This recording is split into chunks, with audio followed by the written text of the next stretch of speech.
¿cómo sé yo dónde es que empieza un nombre de una persona y termina el de una persona y empieza el de otra persona? O sea, como que acá yo tendría que inventarme un mecanismo para que diga, acá hay una separación, ¿sí?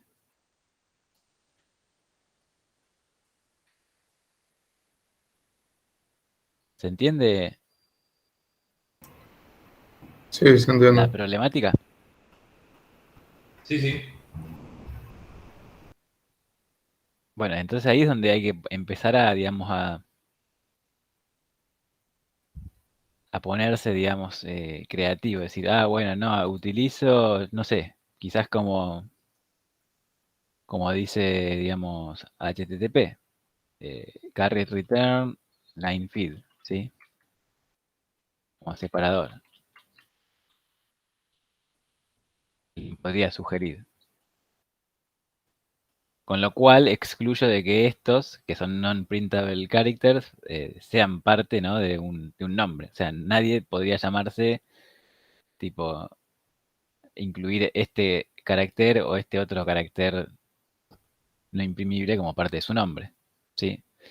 Ahí dependiendo del mundo en que nos movamos, si es el mundo de las cosas, digamos, de los textos, y digamos, del modo texto o del mundo binario, donde todos los valores son posibles, existirán distintos métodos para poder delimitar el, digamos, el comienzo o el fin de una trama para nuestro protocolo.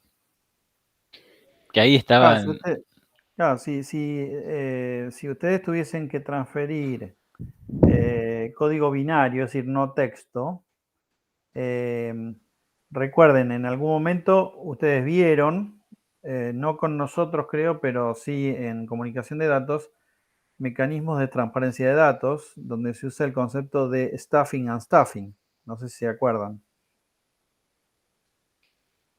Es que una vez que pones el delimitador, por ejemplo, eso lo tuvieron que ver cuando vieron, digamos, protocolos de transmisión de enlace de capa 2, digamos, pero orientados a flujo, como podrían ser los enlaces seriales sincrónicos, donde, porque la diferencia es en Ethernet está orientado al mensaje, es decir, la trama empieza y termina. Pero digamos, ¿por qué? Porque empieza la transmisión de la trama y termina la transmisión de la trama. En cambio, en otras conexiones, en otros enlaces, la transmisión a nivel de bit nunca se interrumpe. Por ende, tienen que tener un delimitador de trama.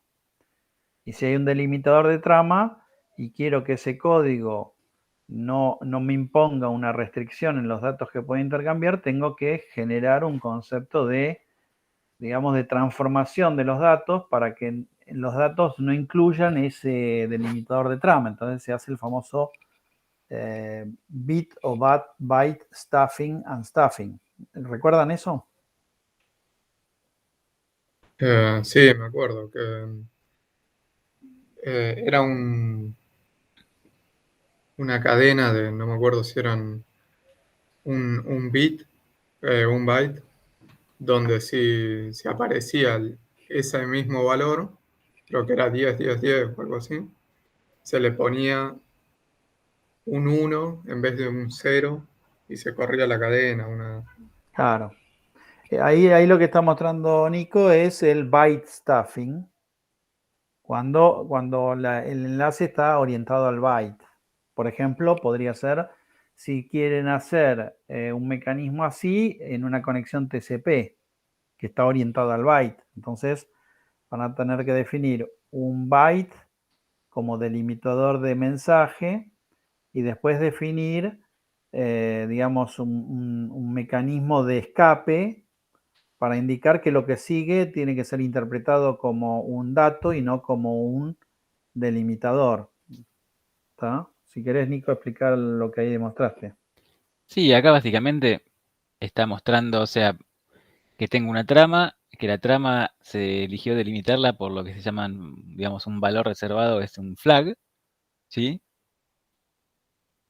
Y acá, digamos, lo que dice es que la trama adentro contendría el valor del byte A, un byte que justo es el valor del flag, y el byte B. Obviamente, si yo pusiese, cuando a la hora de transmitir estos bytes tal cual acá, me quedaría flag A, flag, entonces me quedaría una trama que sea solo A, ¿no? No iría. No estaría bien, digamos, no estaría transmitiendo lo que quiero transmitir, que es esto. Entonces, lo que se hace es que se hace, digamos, el byte stuffing and stuffing, y A flag B se convierte en la secuencia de bytes, que es A, un escape, digamos, character especial o un escape byte, el flag, cosa de que si después del ESC viene un valor flag, se sabe que es porque se está escapeando el valor del flag y no porque es el flag en sí mismo. Y después, bueno, viene el byte B que no tiene problema y después acá vendrá el flag. ¿Sí? Y acá, bueno, distintas combinaciones. Y si yo quiero mandar justo un byte que es el ESC, bueno, se hace ESC de ESC y entonces eso se considera como que a la hora de decodificar, o sea, se sabe que esto de acá es el byte con valor flag, que esto de acá es el byte con valor ESC, ¿sí? Obviamente esto, ¿cómo se llama? Alarga la trama que se transmite, porque acá tenía 3 bytes y acá ya pasa a tener 4 bytes. Y acá, por ejemplo, la trama tenía 4 bytes y pasa a tener 6 bytes, ¿sí? En el caso de ahí. Y estos son, bueno, más ejemplos, ¿no? O sea, que tiene que, o sea, si la trama fuese en todos ESC, es como que la trama termina ocupando el doble del tamaño, ¿no? Pero bueno, ahí también se juega con cuál es la frecuencia o la probabilidad con que puede salir ese, digamos, byte que justamente yo tomé como valor especial o reservado, que sería el ESC. Sí, en el receptor, cada vez que recibe un ESC, el carácter del siguiente lo toma como un dato, no importa si es un flag, si es un ESC. Ese es el principio del unstuffing, digamos. Es decir, descarta el carácter ESC porque es un carácter de control y el carácter siguiente lo toma como dato. Mm. Es decir, al principio cuando uno ve estas cosas cuesta entenderles la lógica, pero la lógica es bastante sencilla. Y en el bit stuffing, que se usa por ejemplo en los enlaces sincrónicos, como el que he usado, recuerdan, en HDLC Lab B con X25 y todo eso, en vez de usar byte stuffing and stuffing, se usa bit stuffing and stuffing. Entonces, como el delimitador en la capa 2 se usaba un 0, 6, 1 y un 0, si en los datos tengo 5 1 seguidos, inserto un 0 siempre en la transmisión, no importa qué es lo que sigue. Y en el receptor, cada vez que recibo un 5 1 seguidos por un 0, ese 0 lo remuevo. Ese es el unstuffing. De modo tal que cuando en realidad hay 6 1 seguidos es porque es un flag delimitador. Ese es el concepto que se usa en capa 2, en el bit stuffing and stuffing de capa 2 de los enlaces sincrónicos, seriales sincrónicos, ¿no? Lo que pasa es que, bueno, eso de Ethernet ya no se usa porque en Ethernet, digamos, la delimitación del mensaje es porque aparece la portadora y desaparece la portadora. Aunque no sé, en algunas de las variantes de Ethernet Después deja de ser tienen así. símbolos especiales que no En, son vos decís porque en la codifica, codificación. sí, en la Claro, codificación, porque claro, ya es tiene decir, más símbolos de los 256 valores. claro, sí, sí, sí. Ya cuando en vez de usar Manchester usas otros códigos.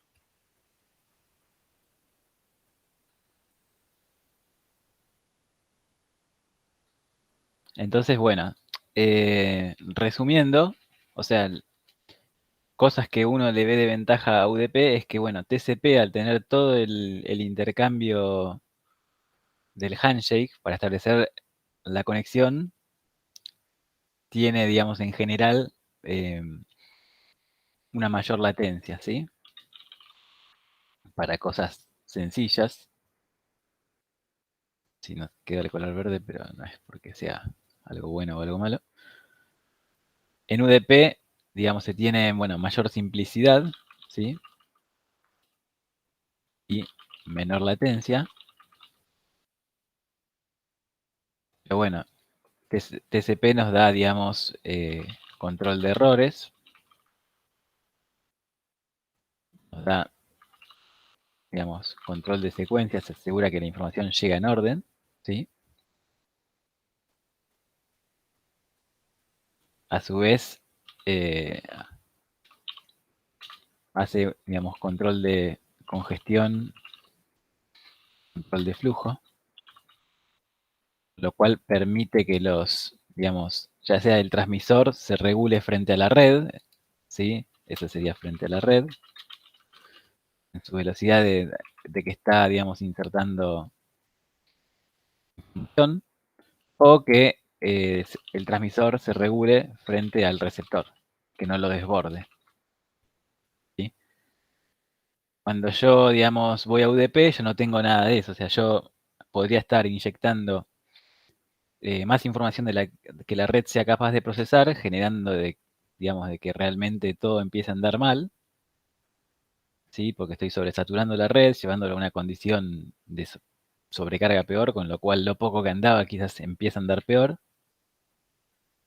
Y si yo insisto en mandar más porque veo que no me llegan las respuestas del otro lado, lo que puedo hacer es generar, digamos, como una peor situación, si no lo hiciese a conciencia. Cosa de que TCP, digamos, con eso no me preocupo, porque supuestamente está la máquina de estados de TCP que se está encargando de todo eso.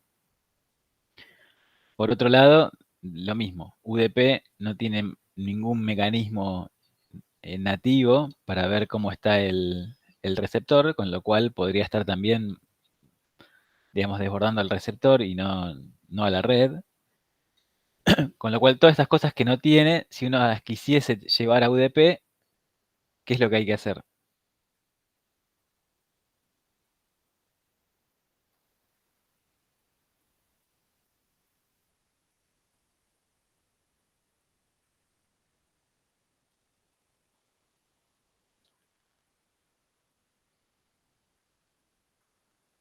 Por ejemplo, si yo quisiese, por ejemplo, mandar un archivo en UDP, ¿da lo mismo que lleguen en orden o en desorden los paquetes? ¿La información? No, habría que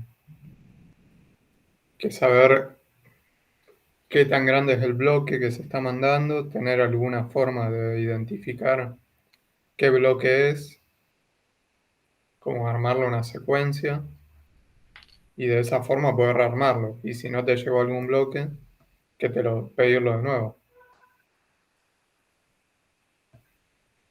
Exacto, o sea, a ver, tengo que hacer todo lo que TCP me daba, ¿sí? Como algo básico, lo tengo que hacer yo, por mi cuenta. En lo que es, digamos, el protocolo, a nivel protocolo de capa superior. Porque, digamos, tanto UDP, recuerden que estos son, digamos, es capa de transporte en el modelo OSI, ¿no?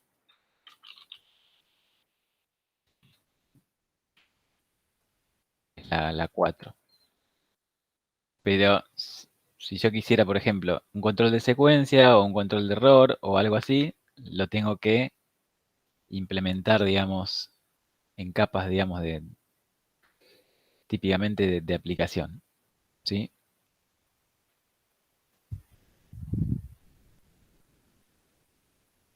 Bueno, un poco va a ser, a ver,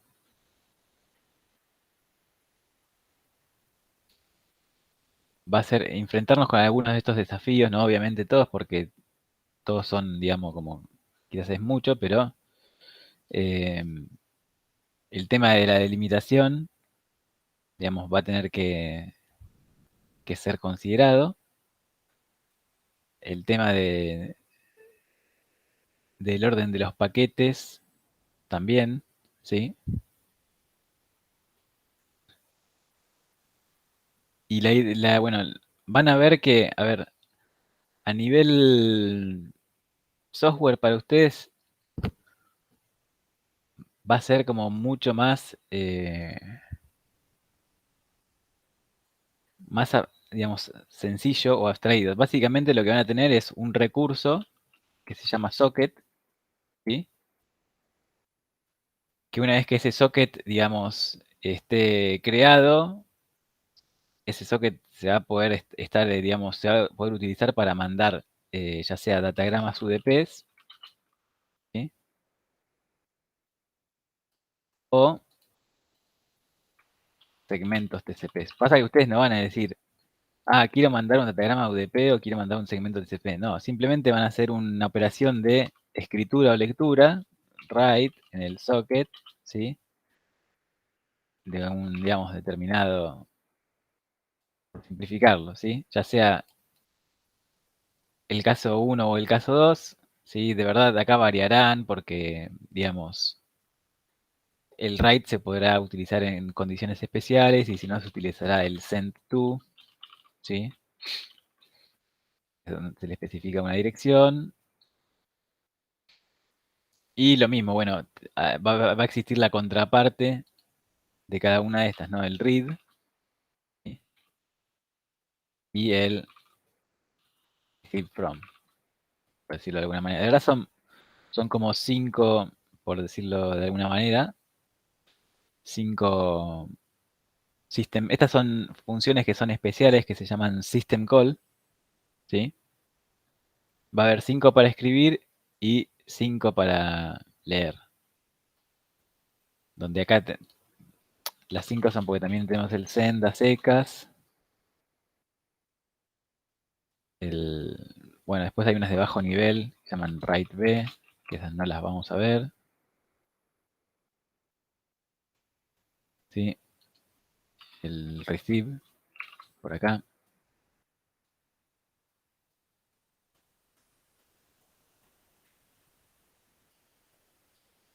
Read B creo que era este. Y no me acuerdo de la otra, ahora de memoria. Nos podemos fijar en la filminación.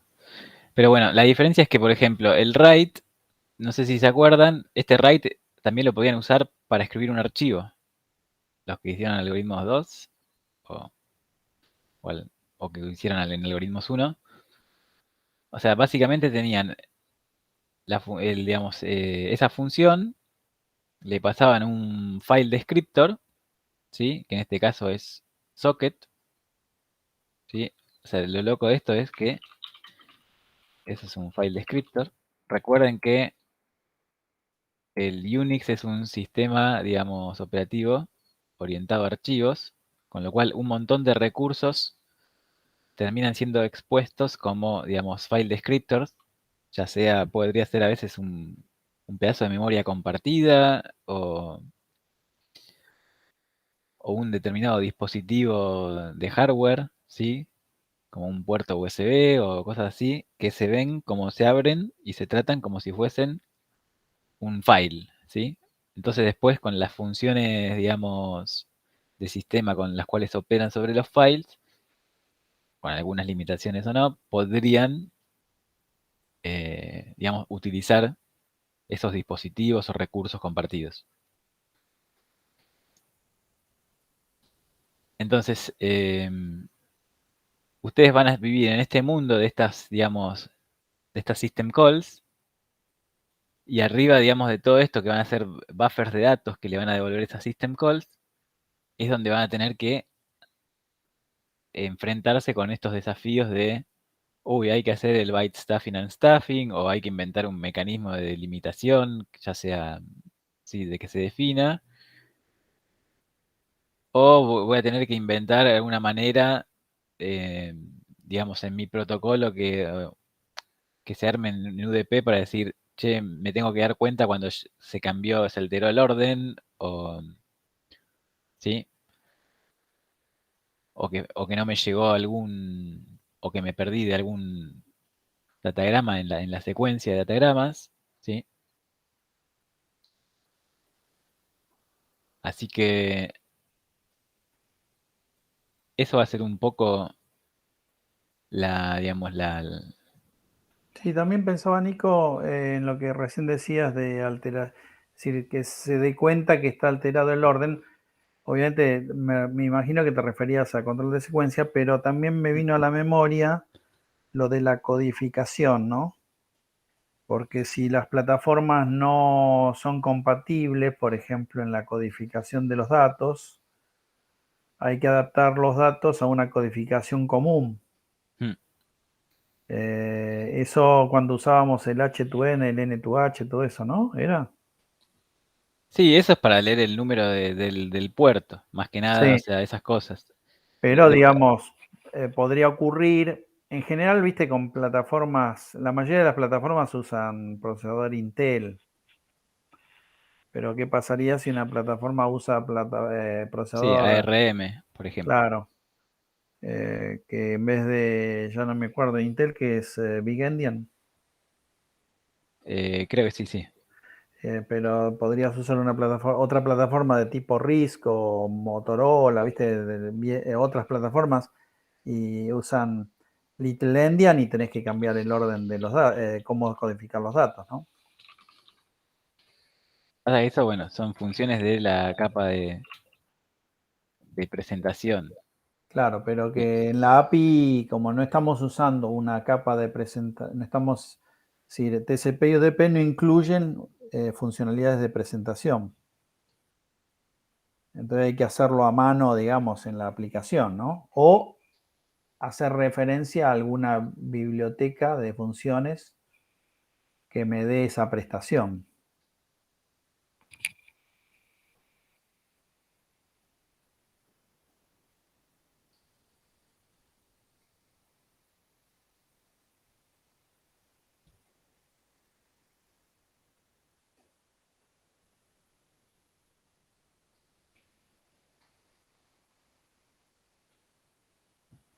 Así que,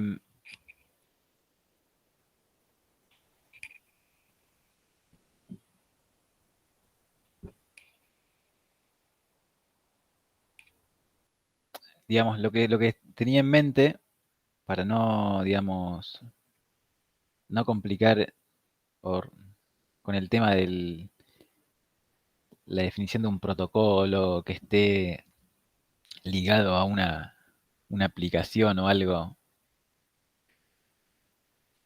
que lo complique y que después, porque, a ver, ¿qué tenemos? Los sockets, ¿sí? Todo lo que es el manejo de los sockets a nivel lectura y escritura. Después tenemos lo que sería digamos, el procesamiento de los datos, que esto puede incluir, digamos, el framing, ¿sí? La validación del formato de la PDU, ¿sí? Después tendríamos, o sea, la lógica de el protocolo, ¿sí? Podría ser. Y además podríamos tener la lógica del, no sé, del programa barra aplicación que utiliza el protocolo. Entonces, lo que vimos es que hay veces que, digamos, como que se termina, digamos, gastando mucho tiempo acá, ¿sí? Cuando nosotros querríamos que se gaste tiempo acá, ¿no?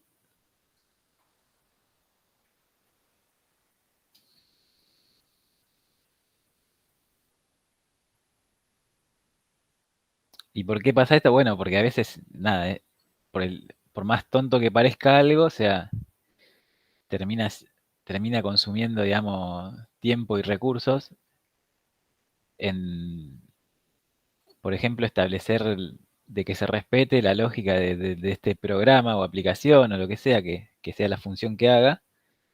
Y digamos, no es que, esto ya lo hice al 100% y listo, lo tengo súper cocinadito, no, es como que si no anda esto, es obvio que no anda la aplicación, porque es como, y esto, bueno, anda cuando está todo lindo, 70% de los casos. Y cuando empiezan a pasar estas cosas de que se juntan las PDU o no, o se te pierde un paquete o cosas así, o te respondo una solicitud fuera de orden, o sea, porque alguien implementó mal el protocolo o lo que fuera y tendría que tirar un código de error de protocolo o algo así, explota todo, ¿sí? Y entonces es como que a veces parece que como lo más visible es esto, que es lo que está cerca del usuario, sí, acá está el usuario,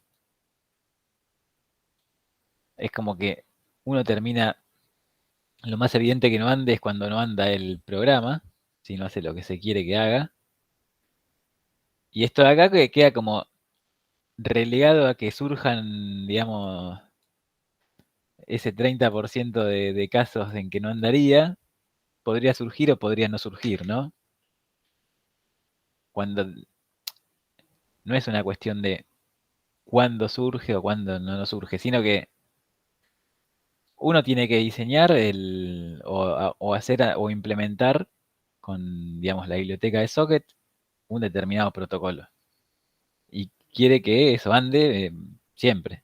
Ya sea que esté la red congestionada, la red esté perfecta, la red reordene paquetes, la red pierda paquetes, digamos, es como que tendría que estar cubierto en esos casos. ¿Sí? Entonces, el foco creo que sería plantear, digamos, problemáticas que hagan surgir estos temas de acá, ¿sí? Y alguna otra de acá. Ya vamos a ver, o sea, por ejemplo, a mí se me ocurría en UDP de hacer como implementar un protocolito simple que permita testear las condiciones de la red. ¿Sí? Por ejemplo, si se están reordenando paquetes, si algún paquete llega fuera de orden o cuánto tarda, eh, ¿cómo se llama? Si hay, ¿cómo se llama? Jitter, ¿sí? Podría ser color. Si hay jitter, si hay fuera de orden. Y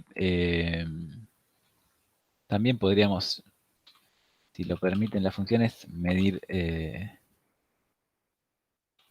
delay, ¿sí?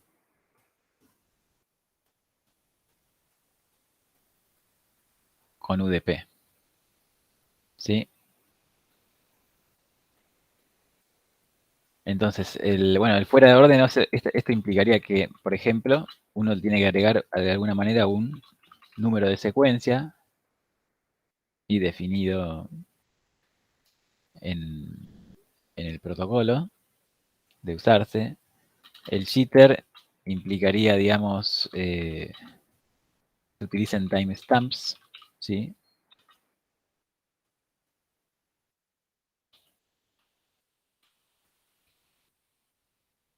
O sea, yo cuando emito, digamos, un datagrama, también le pongo ¿cómo se llama? La marca de tiempo al cual emití, y entonces yo después comparo, o sea, imagínense, el datagrama 1 lo generé en tal timestamp 1, y el datagrama 2 lo generé en el timestamp 2. ¿Sí? Entonces, por otro lado, yo el datagrama 1 lo recibí en un timestamp 1 respecto del receptor, y el datagrama 2 lo recibí en un timestamp 2 respecto del receptor.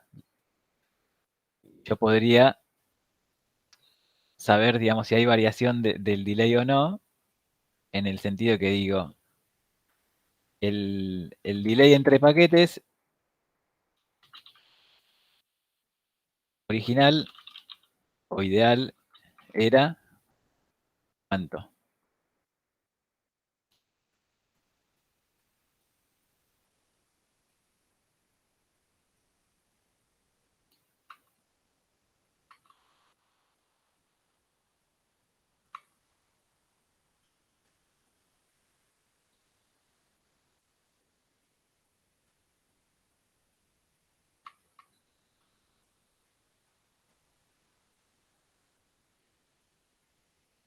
Alexis, Guillermo, ¿están por ahí?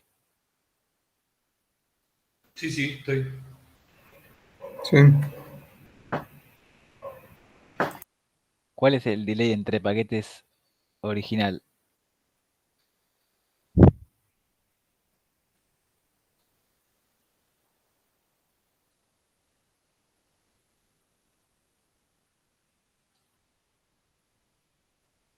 Yo la verdad no sé.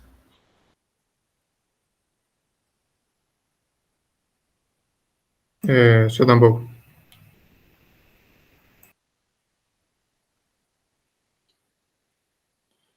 A ver, yo tengo la línea de tiempo, ¿no? Ahí.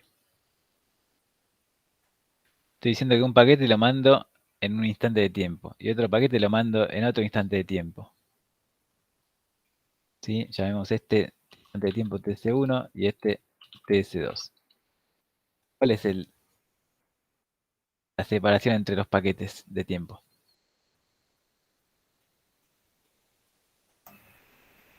La red Sí, entre sí. los dos tipos. ¿Cómo? La distancia entre los dos paquetes que se mandan TC1 y TC2 Sí, por eso, o sea, sería TS2, menos timestamp 2 menos TC1, timestamp la 1. resta de los tiempos. ¿Y cuál es el delay percibido por el receptor entre los paquetes? El delay entre paquetes también, ¿no?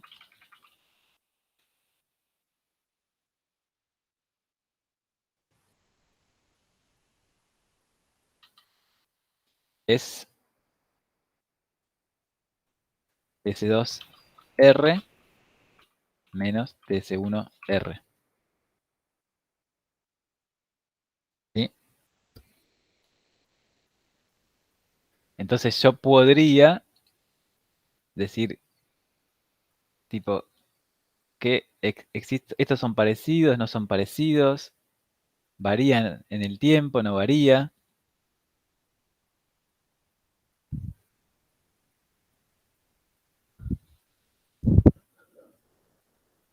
¿Me explico?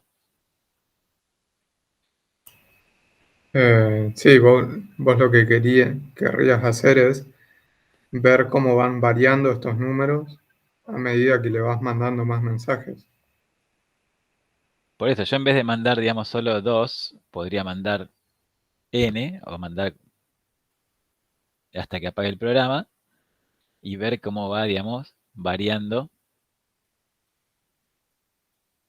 esto acá, ¿sí? La relación entre esto y esto. Entonces, eso me daría, por ejemplo, una medida de el jitter que se, digamos, que se genera en el sentido, en un solo sentido, ¿no? Porque para la vuelta tendría que ser, digamos, totalmente independiente. Podría ser totalmente independiente.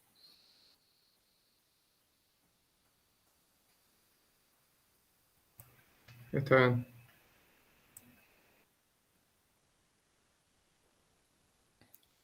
Obviamente, por eso, acá también hay que meter, como yo sé que es el, digamos, si esto se puede, yo lo mando en esta secuencia, pero en la línea de tiempo del, bueno, lo voy a dejar así acá, del receptor, esto podría llegar a ser así, ¿no? Por cosas raras.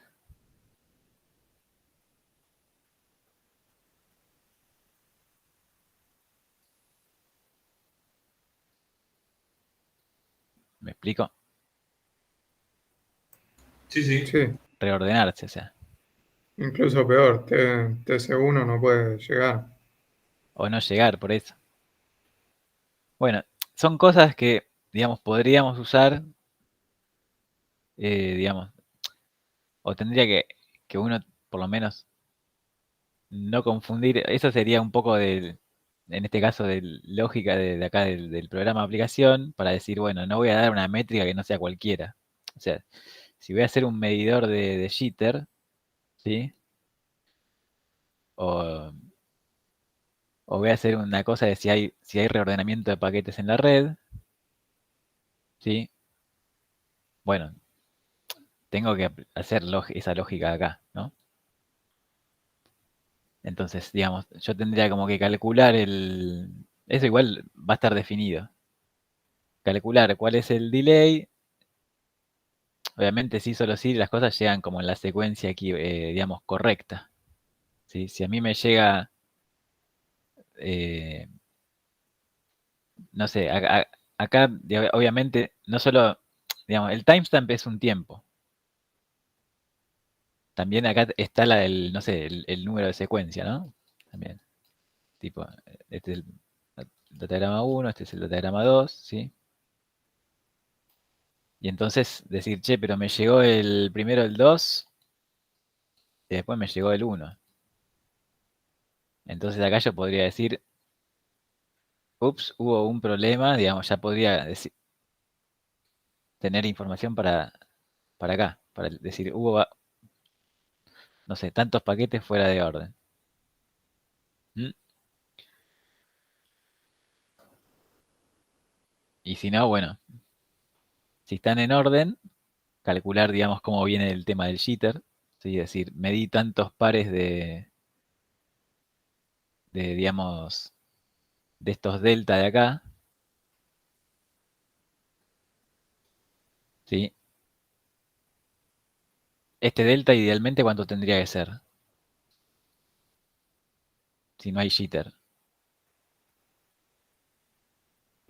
0. Cero, ¿no? Sí.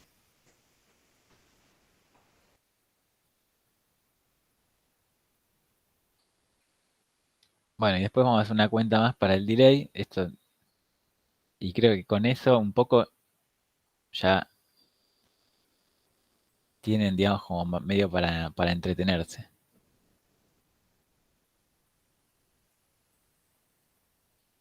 Ok, perfecto.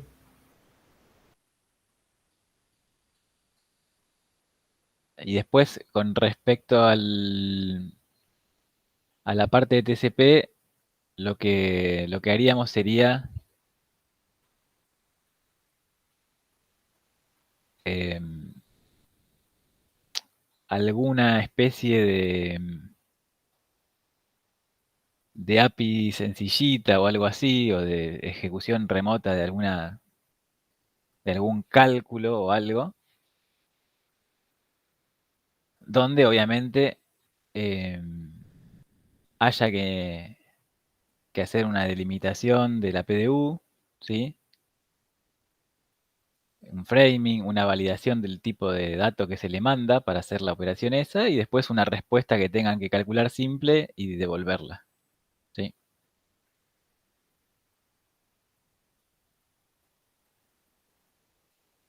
Todavía no está, digamos, así, ¿cómo se llama? Pues, digamos, la idea no es complicarla, por ejemplo, con con esta parte de acá, ¿sí? Porque uno podría decir, ah, bueno, bárbaro, si hoy hablamos de API o hablamos sí, típicamente uno diría, ah, bueno, utilicemos, digamos, JSON como formato para codificar los datos, o utilicemos, no sé, XML o etcétera, pero si no usamos, digamos, bibliotecas, si no nos queremos complicar, ¿cómo se llama? Hacer todo eso a mano es una locura, ¿no? O sea, entonces quizás lo que podemos hacer es definir una PDU más sencilla, ¿sí? Como se venía haciendo en todos los otros cursos, donde acá digan, no sé, tipo de operador, estoy inventando, ¿no? O sea, esto después va a estar especificado. No sé, dato 1, dependiendo si es de la operación, puede tener uno o más datos, ¿no? No sé. Dos, y acá está la, digamos, delimitadores, ¿no? O sea, del fin de PDU, etcétera. Y que haga, no sé, una, dos o tres cositas, dos o tres operaciones, no sé.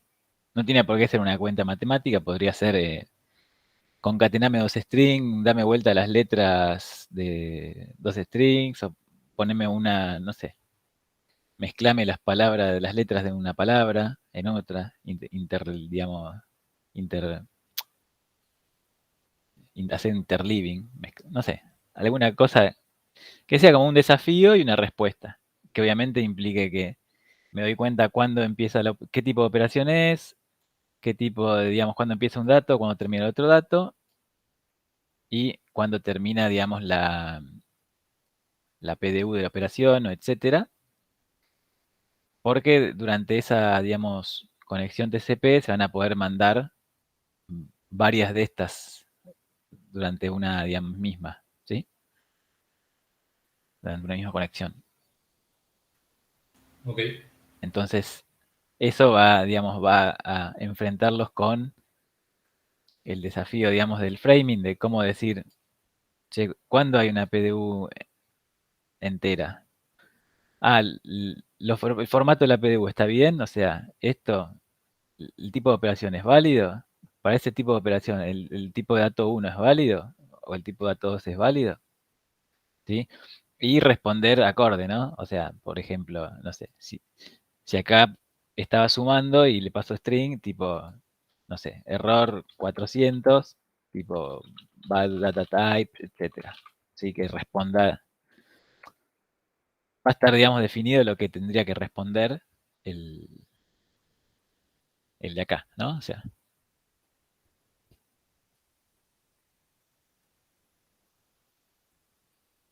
¿qué les, qué les parece?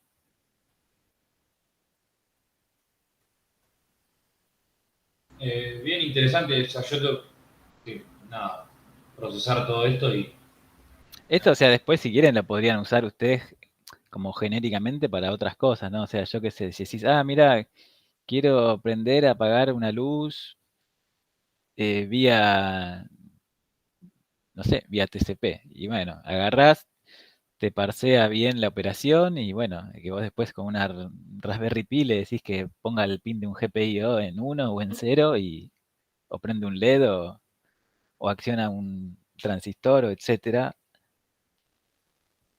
Digo, o sea, hay veces que la cosa ¿cómo se llama? Se iba por esa rama y como que quedaba muy acá en esto que dije se complicaba mucho por acá y después no se contemplaban cosas como, che, te pasé dos operaciones en un mismo segmento TCP o te pasé media operación porque no, porque la generé a propósito así, ¿no? O sea, tipo, para simular una condición de una red muy mala, no sé, donde esté estrangulada la ventana de congestión o del receptor, de verdad, no sé, escribo esto, hago un sleep, ¿sí?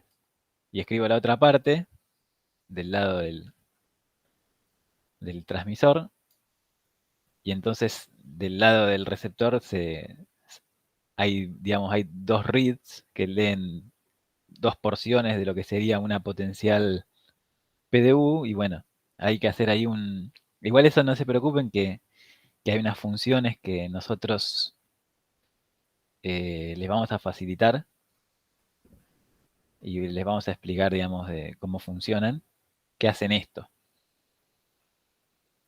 ¿Sí? Pero, digamos, las funciones esas, obviamente hay que adaptarlas en base de que lo que definan como delimitador y básicamente como delimitador.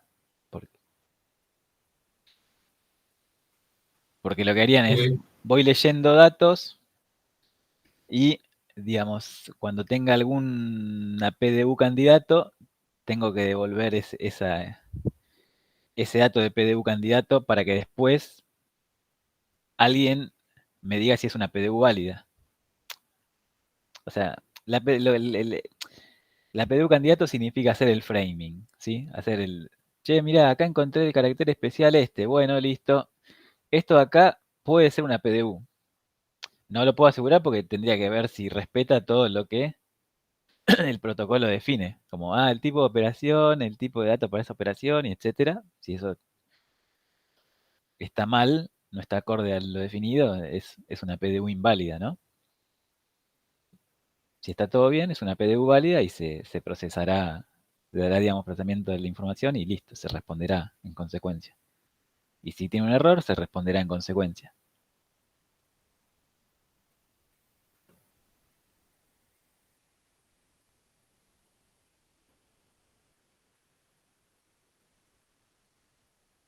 Perfecto.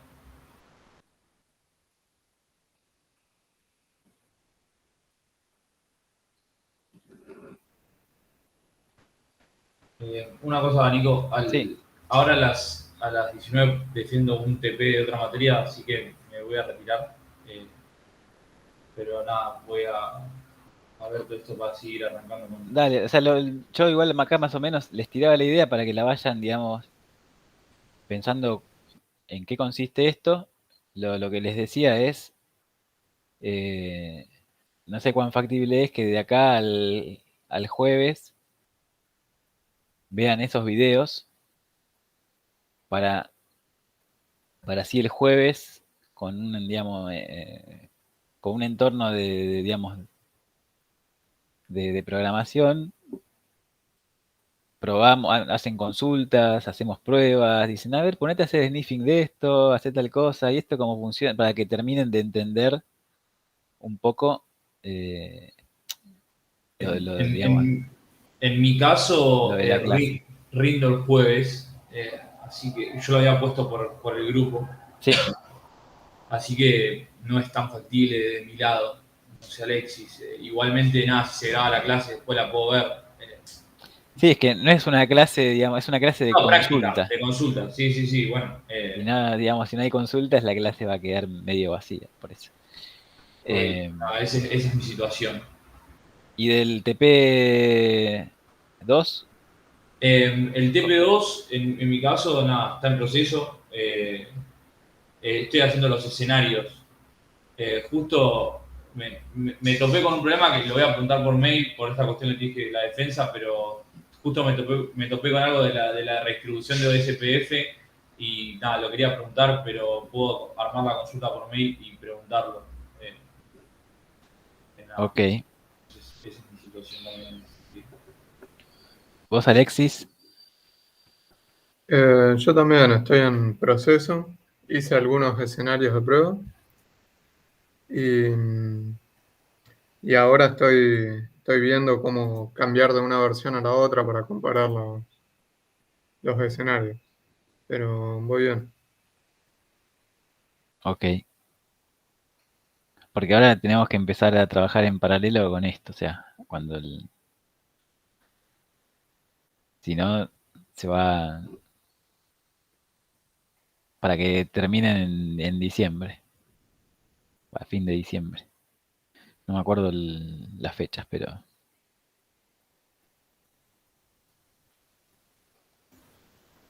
Ok, bueno, gracias por todo y después mando el mail consultando mi pregunta. dale. Hasta luego. Igual, muchas gracias. Hasta luego. Chao a todos. Chao, hasta luego. Chao, Nico, gracias. Después te reenvío entonces Es decir, subo el video de ahora a YouTube y lo publico. Sí, sí. Sí, después habría que distinguir los videos que en realidad son muy particulares de cada camada y los videos que nos pueden servir para cualquiera de las cohortes, digamos. Hmm. Porque entonces esos que tuvieron explicaciones más así, más interesantes, ya los podemos etiquetar y dejar en el campus en un lugar distinto al de una simple clase de consultas o de explicaciones varias, ¿no? Sí, sí, así queda como para el asincrónico, ¿no? Sí, sí, sí. Bueno, bárbaro. Bueno, dale. Gracias. No, Chao, Nico. Marcelo, un abrazo. Un abrazo.